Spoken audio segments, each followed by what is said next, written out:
Okay, here we go. Despite some major pieces of legislation passing under President Joe Biden, like the bipartisan infrastructure law and the Inflation Reduction Act, he also presided over a chaotic withdrawal from Afghanistan, oversaw a record number of migrants at the southern border, and record high inflation. A few reasons some were surprised to hear this exchange from Kamala Harris earlier this month. Would you have done something differently than President Biden during the past 4 years?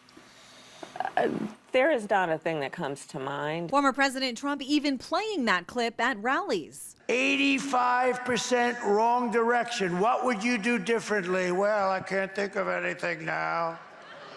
Let's take a look. Since then, she's changed her tune. Let me be very clear. My presidency will not be a continuation of Joe Biden's presidency. But when asked for specifics, they've been limited. If you're going to be different than Biden, and if your message is turn the page, right? We're turning the page.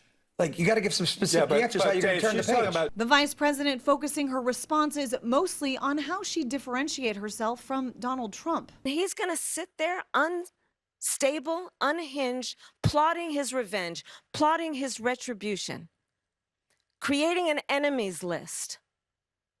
I'm going to tell you, my list will be a list of how I address and continue to address the issues that you all are raising this afternoon and evening.